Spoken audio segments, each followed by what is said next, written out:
All right, good morning and welcome to another episode of RoadFS Detail Memoirs. I'm Jody. And I'm Rod Pusey. And as always, we are sponsored by RoadFS. And just want to have a really big shout out to today because we love Steven. This is really cool for us. One of the vendors at for P&S, the distributes for P&S and other products. And we had a chance to meet Steven, so this is a really cool opportunity. We've known you for a couple of years now, but never actually had you on the show. Awesome. Thank you, guys. No, man, we're really excited. In fact, I put my background in honor of you, the Golden Gate, and my wife's actually from the Bay Area, so her family's from Concord, so we're back there quite a Mhm. bit. And our first date was actually Pier 39. So East Bay, San Francisco's got a special place in our heart. So Oh, fantastic. Yeah, that's great. yeah, so let's talk about you. And I know when I reached out to you, and I'm like, man, we'd really like to have you on because you're such an impactful distributor for P&S Detail Products, but you also are really good about highlighting your customers on your Instagram feed. And I'm like, it'd be really good to talk about how your business got started because taken over for your dad who started the business. So let's start there. Let's talk about how P&S East Bay got started and how you got involved in dad's business. Sure, sure. So, you guys all know PNS started in 1961. So my dad has a lot of history. He could probably write a book with the history that he's been through. So my dad, he's an immigrant from mainland China. Came over when I believe he was 11. My dad's pretty old school, so he doesn't really sit you down and tell you his story. I just gather snippets of information from him when he talks to other customers, about his past. So dad's got a rich history. But to cut it short, he came over when he was 11. Uh, Joined the military. He was a U.S. Marine. Came out, did a bunch of odd jobs. And he got into the automotive industry. The first foray into the automotive industry was actually pressing white walls onto tires at the dealership. The cars that didn't come with the white walls from the factory. He bought a franchise that basically mobile white wall installation. So he did that for a few years, but it was a lot of work. He bumped into a gentleman who was with I can't remember the company. I think it was American Auto Finishes. And the guy was, watching him work and saw my dad's work ethic. And then he approached my dad and said, "Hey, Henry, I noticed you're busting your chops over here trying to get these things on the cars." He said, "It's always easier to make money with a pen than with all this labor." So my dad, he's old school guy, says, "No, no, no, I'm good." Right. So he continued doing what he was doing. And then one day, I think he said he was in Royal Motors up in San Francisco. And that dealership, I guess it's a multi-story dealership down in downtown San Francisco. And he was working. He went to go see the manager, and the manager gave him a list of cars to go put the white walls on. And he went and did the physical inventory, walked upstairs.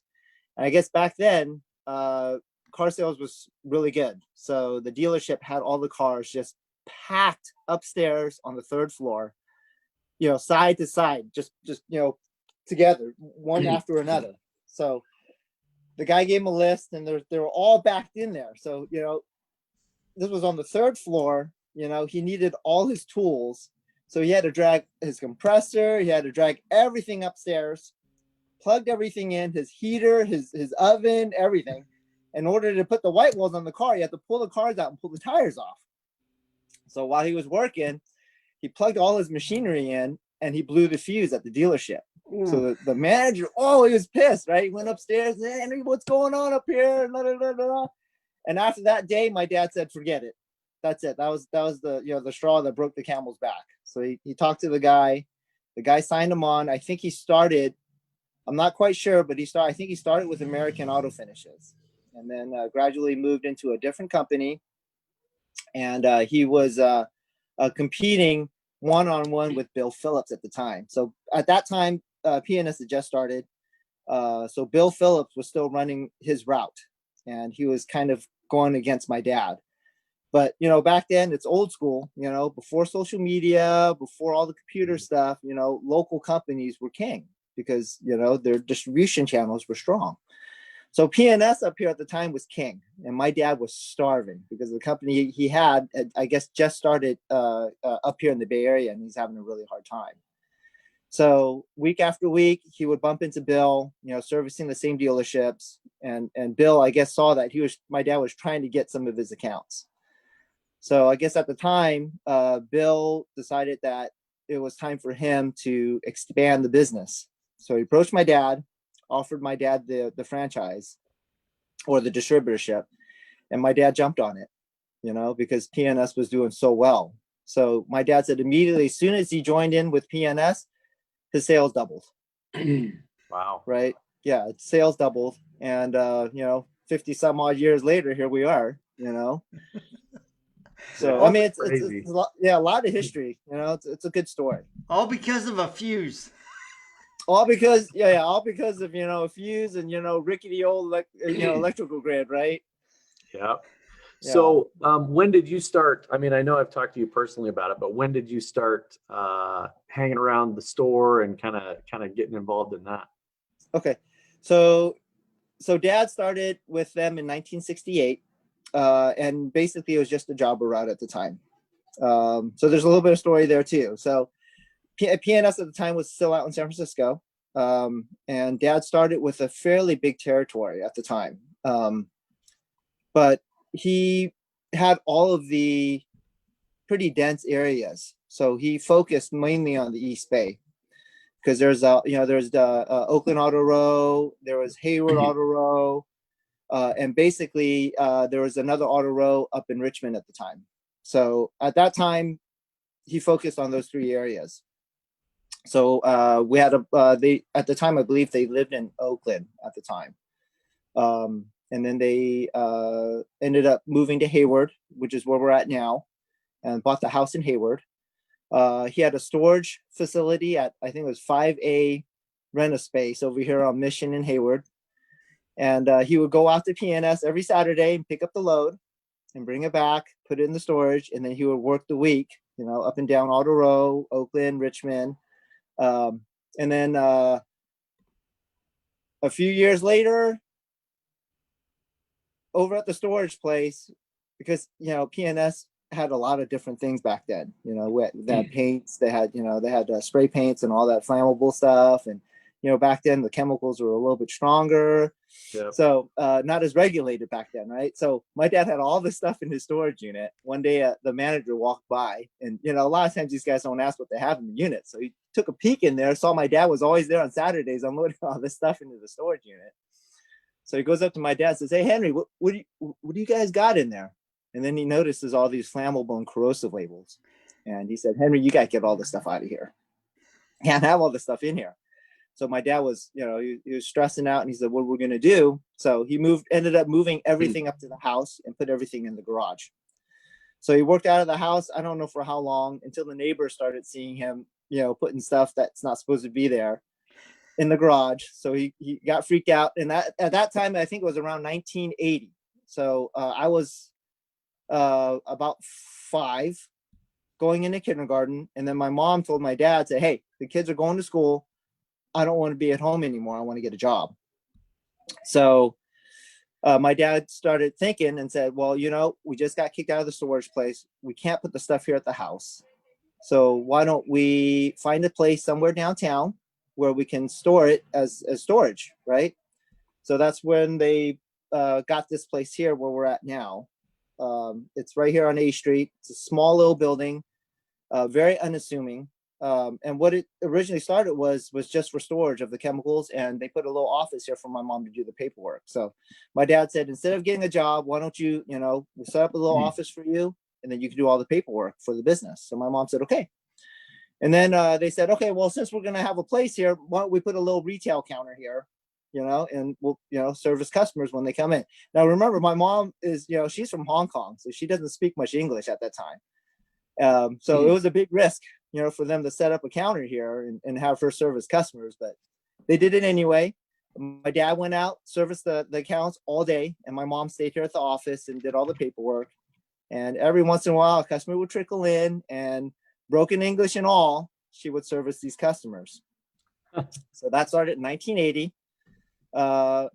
We went through school. Me and my sister, I have a sister who's 1 year older than me.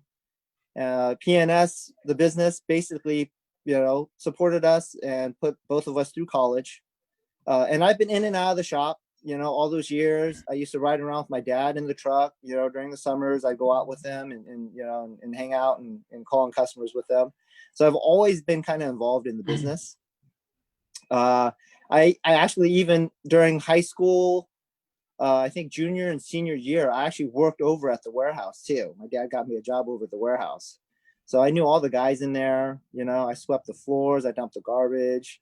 Back then we were still breaking up boxes, and all that stuff. So anyway, I graduated out of college and went and worked out in Silicon Valley for a couple years. And then my dad approached me and said, hey, the business is here. If you want to try it out, now's the time, because I'm about ready to hang it up.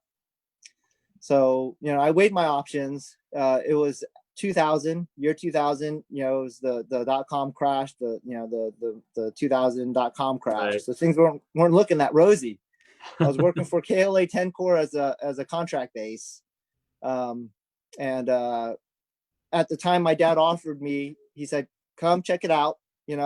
See, the one thing with my folks is they never pressured me or my sister to take over the business. They always left it as an option for us. So I did the 2 years in Silicon Valley, contract based. I was a project coordinator for KLA 10 Core on a contract basis. And when my dad offered, I actually got an offer from KLA 10 Core to go on full time, as a permanent employee. So I had to weigh my options. I decided to give it a go. So I came in year 2000. I think it was, I can't remember what month it was. Yeah, but I started working here. My dad took me out on the route. I rode around with him for 2 months. I think it was about 2 months. And then that was it. And then he put me in the truck on my own, and I've been doing it ever since. They retired in 2012. I transitioned into the role here at the shop. I hired Jason. You guys met Jason. Yep. I think when we went to SEMA. I hired Jason in 2012. He started with us in June, right on my mom's birthday. My parents retired in September, and me and Jason has been running the business ever since. Awesome. So that's the story with us here. That is just so phenomenal. It's like, one, to think about your dad's immigrant background and to come over and just sheer tenacity, will, commitment, dedication to his family, go, you know what, I'm going to do whatever it takes to build something, right? And then to give you the option, because I think a lot of times dads build up a business and they're like, all right, kids, it's your turn. And the kids may not even want to do what you did, Dad. And so to have him come to you and say, look, I've built this. I'd love you to take it over. You don't have to, because I see that you've been building a career. And to have that side-by-side decision. And I think a lot of times we, looking back, at my own life, it's like I look at some of the decisions I made, and it's like there's not necessarily a better decision. There's just a decision that needs to be made. Right. Right. I agree. Mm-hmm. And so taking that leap and going, yeah, you know what? I'm going to try out Dad's business and see if there's a fit. And I think it, and correct me if I'm wrong, maybe it was a little easier for you just because you had so much history growing up as a kid that really helped that decision. Yeah. I mean, like I said, my parents are, they're pretty cool, and they never really, I know deep down, my dad probably wanted me to take over, but he always left it as an option. He never really put any pressure on me to take over. Yeah. They, like I said, man, we're a traditional Asian family, so 4-year college was, that was a must. We had to go to the 4-year college. That wasn't an option, right? So I did that, and I think they saw the value of it, and they allowed me to go and pursue a career. So even through high school, my parents never really forced me and said, hey, you need to come down here and put in some hours here, to earn your keep. It's just a very traditional Asian family. It's all about education and trying to get the kids to go to school. So, well, and I think that's there's a lot of families that are like that. It's just that it's not as strong of a cultural norm, if you will. I mean, Jody and I both are very much of the same kind of mentality that we want our kids to do better than we did, and we're open about it. But there's a lot of people that feel that way. It's just that they don't come at it with that openness, I guess, is what I would say. So on the business side, because you've been in it in and around it so long, I think you have a very unique perspective looking at how the last several years of the Amazon era, and how has that affected, and how have you had to change your business? Because I think that perspective helps a lot of the younger up and coming guys and gals that are trying to do what you do. But how have you seen that change the industry, and what have you done to change your business? So, yeah, I mean, the e-commerce I'm sure has had a big effect. But it's all about reaching out and marketing. From what I've seen, I'm so grateful to be part of P&S. What they've done in the past 5 to 7 years is just phenomenal. I mean, they've gotten, from just a local company. I mean, now they're worldwide. I mean, I'm not to say that they weren't worldwide before, but it's just the branding has been phenomenal. They've done so good, with Rennie and the team that they have assembled in the past. I mean, including you guys. They brought you guys in, and you guys. I'm sure you guys did some consulting work for them, and it's just great what they've done. It's just all about the marketing. What I do here is just customer service here at the counter. It's there's a certain subset of people who don't like to buy stuff online. A lot of the older generation people, they don't. There's also a lot of young guys who don't want to wait. Mm-hmm. They don't want to wait, even though Amazon is so fast and so quick. But a lot of guys, man, they just want to come in and get their hands on stuff. And here at the shop, it's all about customer service.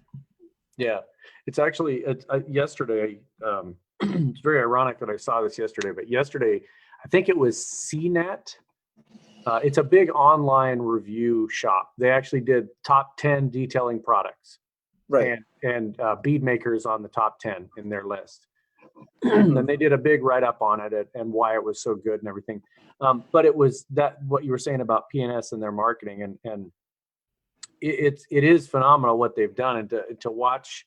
To be around Bob and Dave and Keith and the P&S guys, and just see how open they are to stuff. I don't think people understand how approachable they are as a company and as a group of people. I mean, we've had really been lucky to be able to have a personal relationship with all those guys, and it's been phenomenal. I mean, anybody can talk to Dave, and he'll tell them, chemical properties and components and why one works better than the other and how they test it and everything.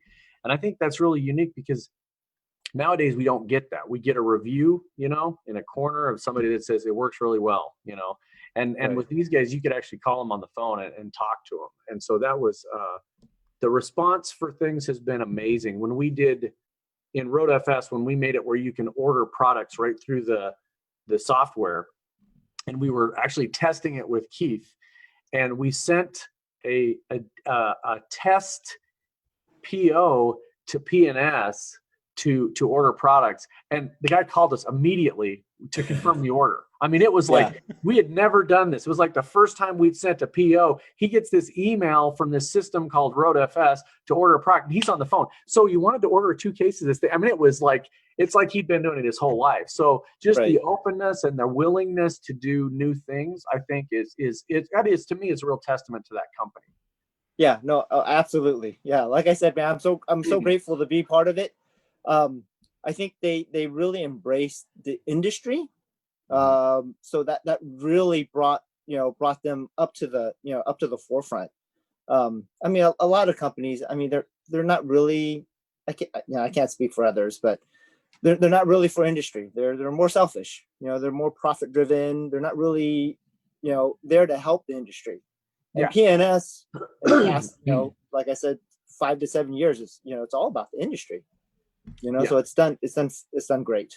Well, Well, I think part of that is opening up and bringing Keith on for Bob and Dave to see that Keith, and Keith's all about the industry. I mean, that's what he does. He's had multiple businesses, but he's all about the industry. And just talking to him, if you sit with him in an evening and have a 2-hour conversation, it's not about, what Keith is trying to gain in his personal life. Right. It's all about the industry and how he can raise the industry up and everything. And I think that was a really smart partnership that they did there, because I mean, he's done that forever with the IDA and with his personal stuff. He just loves the industry and wants to raise everybody up. Yeah. Yeah. Well, there's a couple things that I thought about as I'm listening to you. I mean, one, Bob Phillips is a phenomenal marketer, right? I mean, he's really been very strategic about the brand and the message and about lifting up the detail industry.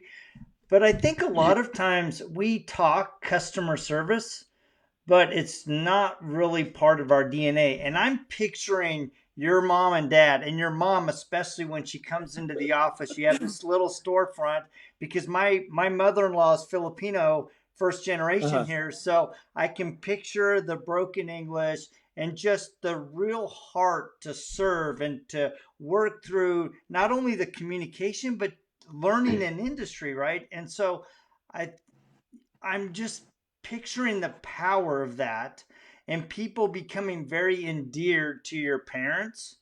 And so they come into this unassuming place, but they're treated like the most valuable customer at that moment and past that, right? And that builds a business that lasts for years and now into generations. And so I think that's really important, is that we as business owners make sure that we're not just talking customer service, that it actually is part of our DNA. Yeah, no, I agree.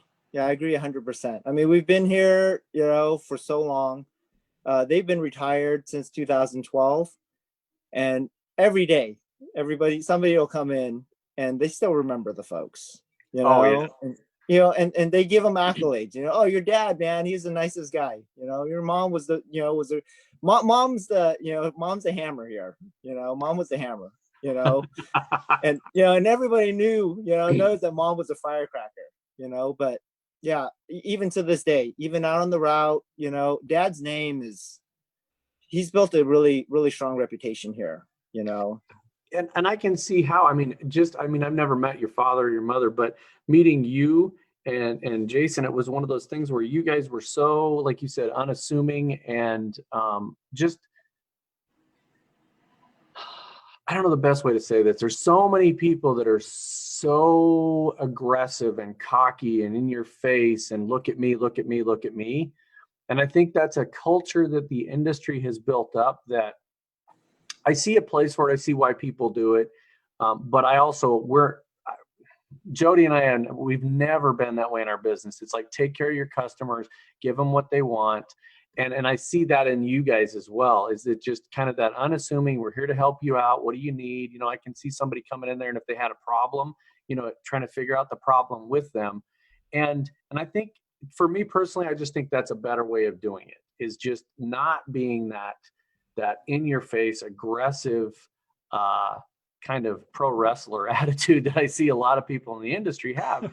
And if it works for them, that's great. I'm not bashing anybody's personality, and some of those people have done very, very well for themselves, but it's such much more of a comfortable place to be, and just let me help you, let me take care of you, and we'll all work through this together. It's kind of a partnership, right? It's not a customer and an owner relationship. It's more of just a partnership. You're supplying something to somebody so that they can do their job.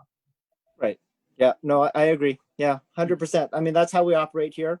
I always tell Jason, we're not a high pressure sales place. I even tell that to the customers. The customers come in, we're here to help. We're here to make sure that they understand what they're buying. Make sure they understand, how to use the chemicals. we get everything from, you know, professional detailers coming through here to, you know, do-it-yourselfers, you know, enthusiasts.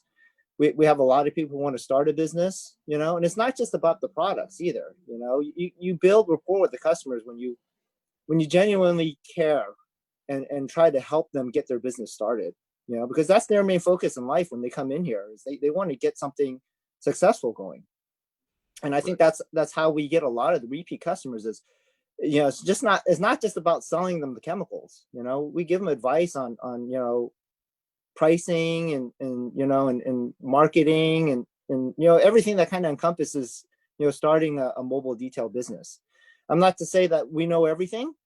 And I always tell customers this, you know, they come in here, they'll learn the basics, but as they keep coming in here, we actually turn the tables and we start learning more from them than they learn from us. Yeah. You know, It's interesting because similar to what you are, we see so many companies that are doing the same thing.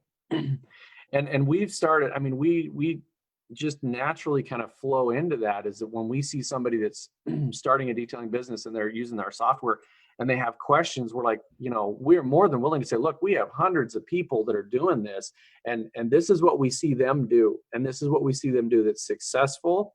mm-hmm. And you maybe try this or try this, and you end up being more of a consultant and just kind of a sounding board, if you will, almost mentoring them. And it seemed weird at the beginning to us, you know, that we weren't detailers. I mean, we're around it. We do a lot of detailing and stuff, but not, you know, not for money. And it's always funny when Jody and I get a phone call and somebody wants us to detail a car, and we're like, we don't do that. And they're like, but I see all the videos and I see, and I'm like, I know, we don't do it for a living, you know? Yeah. In that aspect, we're in the same boat, you know, because you know, I'm not a professional detailer either, you know, but I've been around it.